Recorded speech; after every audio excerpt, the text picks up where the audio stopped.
அனைவருக்கும் வணக்கம். மே 22 வெள்ளிக்கிழமை அன்னைக்கு சஷ்டி திதி.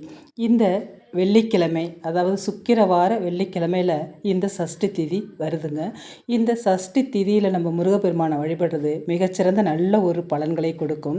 சட்டியில் இருந்தால் அகப்பையில் வரும் அப்படின்னு சொல்கிறதுக்கு ஏற்ப இந்த சஷ்டியில் நம்ம செய்கிற ஒவ்வொரு வழிபாடும் நல்ல ஒரு பலன்களை, அதாவது நம்ம வைக்கிற வேண்டுதல்கள் விரைவிலேயே முருகப்பெருமானோட அருளால் நமக்கு நிறைவேற்றி கொடுக்கப்படும். முருகப்பெருமானுக்கு உரிய எண் 6 அப்படிங்கிறது நம்ம எல்லாருக்குமே தெரியும். முருகப்பெருமானை வளர்த்த அந்த 6 கார்த்திகை பெண்களாகட்டும், இந்த சஷ்டிக்கு இந்த பெரிய சஷ்டிக்கு நம்ம இருக்கக்கூடிய விரத நாட்களும் 6. அதுபோல் முருகப்பெருமானுக்கு 6 அப்படிங்கிற இந்த எண்ணில் முருகப்பெருமானுக்கு அவ்வளோ ஒரு பவர் இருக்குங்க. அவருக்கு அறுபடை வீடுகள், அவரோட வீடு அறுபடை வீடுகள் அப்படிங்கிறது நமக்கு தெரியும்.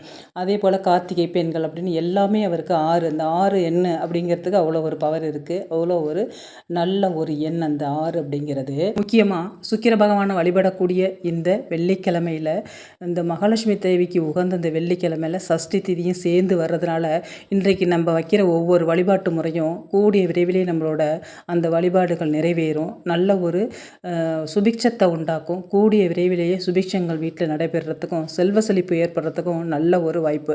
ஒரு மாதமும் வளர்பிறை சஷ்டி, தேய்பிறை சஷ்டி அப்படின்னு சொல்லிட்டு 2 சஷ்டி தினங்கள் நமக்கு வரும். அதில் இந்த வளர்பிறை சஷ்டிக்கு அதிக முக்கியத்துவம் நம்ம கொடுக்கப்படுது. அந்த சஷ்டி திதியில் நம்ம செய்கிற ஒவ்வொரு நல்ல காரியங்களும் மென்மேலும் வளரும். வளர்பிறை சஷ்டியில் நம்ம செய்கிற நல்ல காரியங்கள் நமக்கு நல்ல ஒரு பலன்களை தேடி கொடுக்கும் அப்படிங்கிறது ஒரு நம்பிக்கை. இந்த வளர்பிறை சஷ்டியில் நம்ம விரதம் இருந்தால் தீராத வினைகள் எல்லாம் தீரும். பாவங்கள் தீர்ந்து சகல விதமான நலன்களும் நமக்கு கிடைக்குங்க. வளர்பிறை சஷ்டியில் நம்ம விரதம் இருக்கிறதால வெற்றிகள் நமக்கு தேடி வரும். மகிழ்ச்சி நம்மளை தேடி வரும் அப்படிங்கிறது ஒரு நம்பிக்கை. ஆன்மீகத்தில் அதிகம் ஒரு நாட்டம் ஏற்படும். இந்த முக்கியமான வளர்பிறை சஷ்டியில் நம்ம விரதம் இருக்கிறதால மனதிற்கு தைரியமும் பலமும் கிடைக்கும். வாழ்க்கையில் எப்படிப்பட்ட தீய சக்திகளின் பிடியில் சிக்கி நம்ம கஷ்டப்பட்டாலும் அதிலிருந்து விடுதலை கிடைக்குங்க. இந்த முக்கியமான நாளில் நம்ம முருகன் கோயிலுக்கு சென்று நம்ம முருகப்பெருமானை வழிபட்டால் செல்வ வளமும் அதிர்ஷ்டமும் நம்மளை தேடி வரும். சஷ்டி திதியில் முழுமையாக முருகனை சரணடைந்து விரதம் இருப்பவர்கள் முருகப்பெருமானோட உள்ளத்தில் கண்டிப்பாக இடம் பிடிக்க முடியும். முருகனுக்கு நெருக்கமானவர்களாக ஆகிவிடுவார்கள். இந்த வைகாசி மாதம் வரக்கூடிய வளர்பிறை சஷ்டி, அதாவது இந்த மாதத்தில் வரக்கூடிய முதல் சஷ்டி இதுதான். வைகாசி மாதத்தில் வரக்கூடிய முதல் சஷ்டி, அதாவது வளர்பிறை சஷ்டி. இன்றைக்கி வெள்ளிக்கிழமை, அதாவது சுக்கிரவார வெள்ளிக்கிழமையில் வர்றதுனால அம்பிகையை வழிபடுறதுக்கும் முருகப்பெருமானை வழிபடுறதுக்கும், அதே நேரத்தில் அள்ளி அள்ளி கொடுக்கக்கூடிய சுக்கிர திசையை அள்ளி கொடுக்கக்கூடிய சுக்கிர பகவானை வழிபடுறதுக்கும் மிக முக்கியமான ஒரு நாள் தான் இந்த நாள். அதுவும் முக்கியமாக இந்த வைகாசி மாதத்தில் வரக்கூடிய இந்த வளர்பிறை சஷ்டியில் நம்ம முருகப்பெருமானை விரதம் இருந்து நம்ம வழிபட்டு வரும்பொழுது, மேலும் தொடர்ந்து இந்த நாள்லேருந்து 48 நாளைக்கு கந்த சஷ்டி கவசத்தை தொடர்ந்து நம்ம பாராயணம் செய்துட்டு வந்தாக்கா தீராத வினைகள் எல்லாம் தீரும். பாவங்கள் தீர்ந்து சகல விதமான நன்மைகளும் நமக்கு கிடைக்கும்.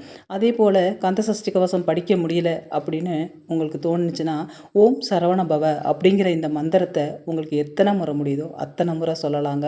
அதே போல் 108 முறை நீங்கள் சொல்லலாம். 108 முறை கூட நீங்கள் எழுதலாம். அதுக்கு மேலே உங்களால் சொல்ல முடிஞ்சதுன்னா கண்டிப்பாக சொல்லலாங்க. இந்த சஷ்டி விரத நாள் முழுக்க முருகரோட பாடல்களை நீங்கள் பாராயணம் செஞ்சுட்டே இருக்கிறது நல்லது. கந்த சஷ்டி கவசம் படிக்கிறது, கந்தர் அலங்காரம், கந்தர் அனுபூதி, இது போல் கந்த பெருமானோட பாடல்களை நீங்கள் பாராயணம் செய்கிறது மிக மிக சிறப்பு. அவரோட அருளும் ஆசையும் கண்டிப்பாக நமக்கு கிடைக்கும். இந்த முக்கியமான நாளில் நம்ம செய்கிற இந்த சின்ன எளிய தாந்திரிக வழிபாடு நம்மளுடைய செல்வ நிலையை மேலும் மேலும் அதிகரித்து கொண்டே போகும். வாழ்க்கையில் நல்ல ஒரு சுபிக்ஷங்கள் உண்டாகும். முக்கியமாக இந்த வளர்பிறை சஷ்டி தினத்தில் முருகப்பெருமானை நம்ம வழிபடுறதுனால திருமண தடைகள் நீங்கும், குழந்தை பேரு கிடைக்குங்க, தீராத கடன்கள் தீரும், எதிரிகளோட தொல்லைகளிலிருந்து நமக்கு விடுதலை கிடைக்கும், தொழிலில் நல்ல ஒரு வளர்ச்சி உண்டாகும். இந்த ஆன்மீக நம்பிக்கை அப்படிங்கிறது நமக்கு முக்கியமாக ஏற்படுங்க. மற்றும் தீராத வினைகள் பாவங்கள் எல்லாம் தீர்ந்து சகல சௌபாக்கியமும் நமக்கு கிடைக்கும். மனதுக்கு தைரியமும் பலமும் அளிக்கக்கூடிய முக்கியமான விரதம் தான் இந்த சஷ்டி விரதம். இந்த தமிழ் கடவுளான முருகப்பெருமான் சூரனை வதம் செய்த நிகழ்வு இந்த முக்கியமான சஷ்டி தினத்தில் நடந்ததுனால நம்ம இந்த சஷ்டியில் விரதம் இருக்கிறதுனால நல்ல ஒரு மன வலிமை கிடைக்கும், நம்பிக்கை பிறக்குங்க, தொழிலில் நல்ல ஒரு லாபம் உண்டாகும். இந்த சஷ்டி தினத்தில் முருகப்பெருமானுக்கு ஆலயத்துக்கு செல்ல முடிஞ்சால் ஆலயத்துக்கு போயிட்டு நீங்கள் நெய் தீபமோ இல்லை துவரம்பருப்பு தீபமோ இல்லை வெற்றிலை தீபமோ நீங்கள் ஏற்றிட்டு வரலாம். இல்லை நான் வீட்டிலேயே வந்து முருகப்பெருமானுக்கு வழிபாடு செய்ய போகிறேன் அப்படின்னாக்கா கண்டிப்பாக ஒரு பால் பாயசமோ இல்லை பாலில் வந்து நாட்டு சர்க்கரையோ இல்லை தேனோ கலந்து கண்டிப்பாக நீங்கள் வந்து முருகப்பெருமானுக்கு நைவேத்தியமாக வைக்கலாம். அதே போல் நான் ஏற்கனவே உங்களுக்கு சொன்ன மாதிரி தேனும் தினைமாவும் அவருக்கு வச்சு நைவேத்தியத்தை செய்யலாங்க.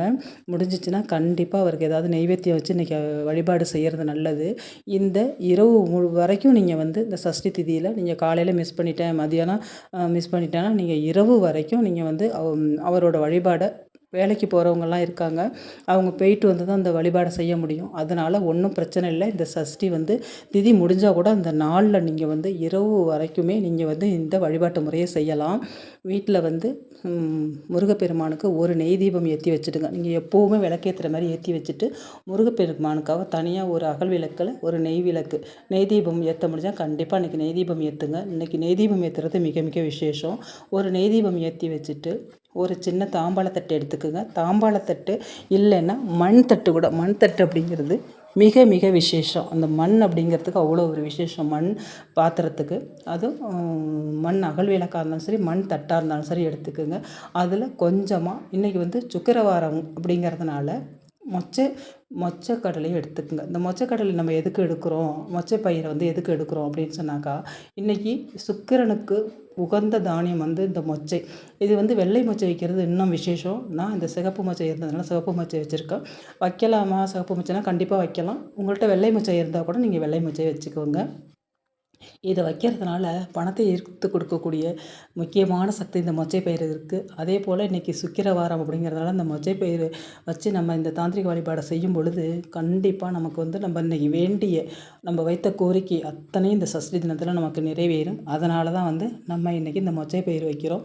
கூடவே 6 அப்படிங்கிறது சஷ்டி தினத்தில் நம்ம 6 வெத்தலை தீபம் ஏற்றுவோம், 6 வடை வீடு அப்படின்னு முருகப்பெருமானுக்கு உரிய இந்த 6 அப்படிங்கிற நம்பர் அப்படிங்கிறதுனால 6 நாணயத்தை நீங்கள் வந்து அது மேலே வச்சிடுங்க. அது மேலே 6 மிளகு வச்சிடுங்க. இந்த மிளகுக்கு பணத்தை ஈர்த்து கொடுக்கக்கூடிய நேர்மறை ஆற்றலை கொண்டு வரக்கூடிய முக்கியமான ஒரு தாந்திரிக சக்தி இருக்குது. அதனால் 6 மிளகையும் அது மேலே வச்சுருங்க. இதை அப்படியே வச்சுட்டு நீங்கள் தூப ஆராதனையை காமிச்சிட்டு ஒரு மணி நேரம் அப்படியே முருகரோட பாதத்திலே வச்சுருங்க. உங்களோட வழிபாட்டு முறையெல்லாம் முடித்த பிறகு நீங்கள் உங்கள் நைவேத்தியத்தை வச்சு எல்லாருக்கும் அந்த நைவேத்தியத்தை கொடுத்த பிறகு அப்புறமா நீங்கள் படுக்க போகிறதுக்கு முன்னாடி அப்படியே இதை எடுத்து ஒரு முடிச்சா போட்டு அப்படியே நீங்கள் பணம் வைக்கிற பீரோவில் வச்சுருங்க. இதனால் பார்த்தீங்கன்னாக்கா அதுவும் இந்த சஷ்டி தினத்தில் இந்த வழிபாட்டு முறை நம்ம செய்கிறதுனால பண வரவு அதிகரிக்கும். தொழிலில் நல்ல ஒரு மேம்பாட்டு நிலைமைக்கு வருவீங்க. எவ்வளவு கடன்கள் இருந்தாலும் அந்த கடன்கள் உங்களுக்கு அடையும். வீட்டில் நல்ல சுபிக்ஷ நிகழ்ச்சி நடைபெறும்.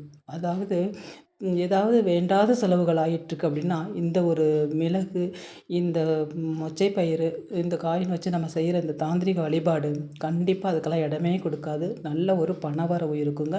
நம்பிக்கையோடு இதை செய்யுங்க. இது எவ்வளோ நாளைக்கு வச்சுக்கணும் அப்படின்னு நீங்கள் பார்த்தீங்கன்னாக்கா, இது அடுத்த மாதம் கூட இந்த காசெல்லாம் நீங்கள் எடுத்து நல்ல விஷயத்துக்கு, அதாவது கோவிலுக்கு யூஸ் பண்ணுறதுக்கோ ஒரு நகை வாங்குறதுக்கோ உங்களுக்கு வந்து ஏற்கனவே நான் சொல்லியிருக்கேன். அது மாதிரி அந்த சாமி கும்பிட்ட காசெல்லாம் தனியாக எடுத்து வச்சுக்கோங்க.